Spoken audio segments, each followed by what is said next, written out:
सभी को मेरे चौकिंग क्लास में स्वागत है। मैडम जी चौकिंग ना कोचिंग कहीं कोचिंग चौकिंग जैसे रहो बोला वही तरह हमनियों के सीख जाए के बाद। तो मैं महातर किस लिए बना है? मैं महातर गिदरी विसरी चुप छिनरी तो का पता उल्टा सीधा के बारे में। अच्छा जाए दे जौन पढ़ाओ तन तौने आज भी मोल शब्द को पढ़ाई होगा। गाल पकड़ के मैडम पढ़ाई अब दो टनपा दो, आप टनपा दो तुमको डंडा मैडम जी मारे तो टनपा कहें जरूर टनपे कहल जाला लइका में टनपे कहे नहीं हम। अच्छा हाँ अच्छा तोहार माने टिकैला बनैला के बाद में कौन जाए पढ़ला की जरूरत। चुप छिनारा चुप रही।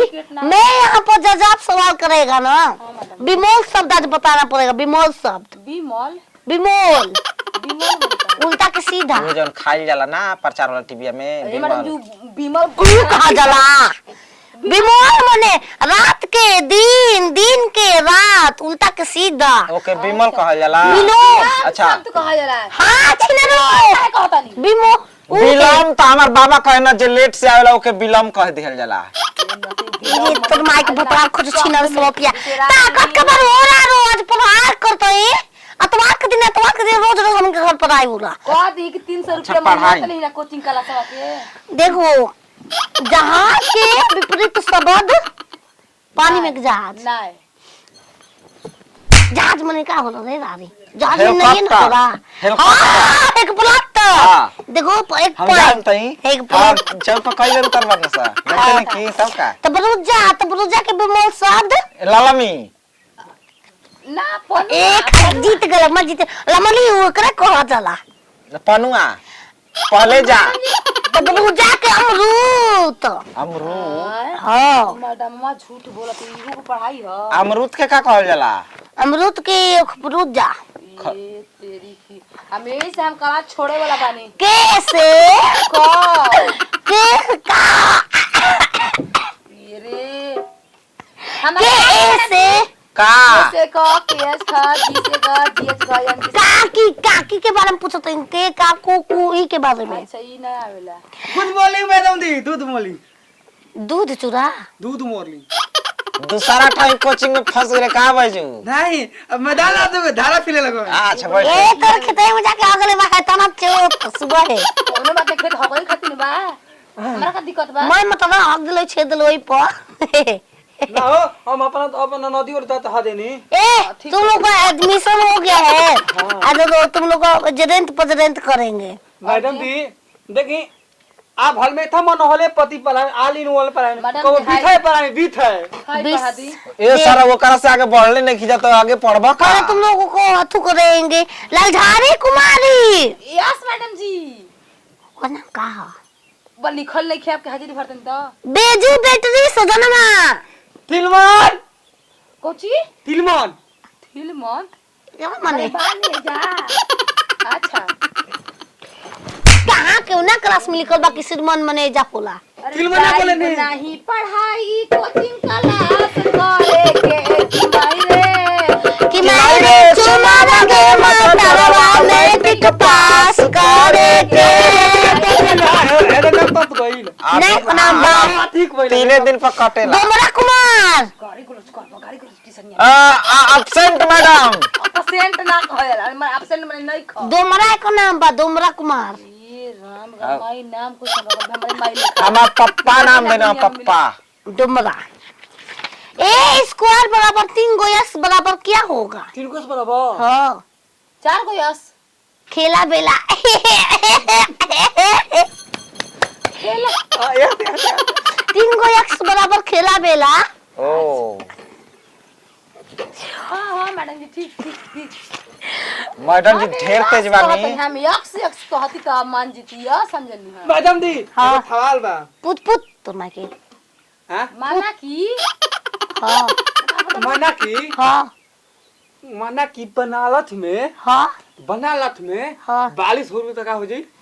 ओ बनारस में बात कर तो जाके काशीनाथ में रील बना लेवे कभी की हरिया जल्दी दबा का होता बाढ़ आ जाई बाढ़ आ जी छिन गिला से भर जी बाढ़ आ जाई पतला हो जाई के बनारस बनालत में पानी पड़ी तो हो जाई पतला हो जाई मोतार ली बा हाँ।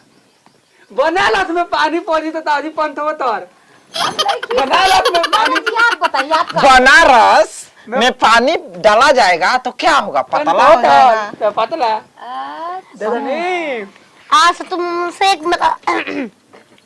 एक मेरा सवाल है। ए स्क्वायर बराबर बी स्क्वायर बराबर सी स्क्वायर बराबर क्या? B D square.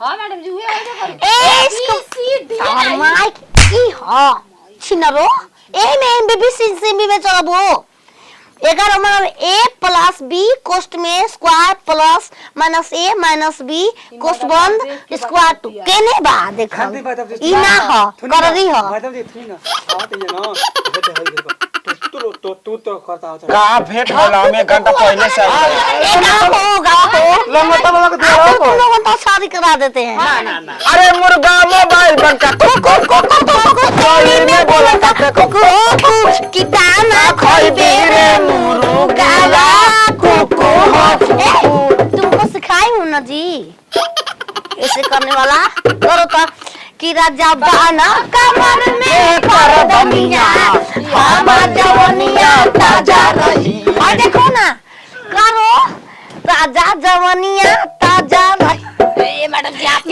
ना रहे ई ना ऐसे नहीं ताजा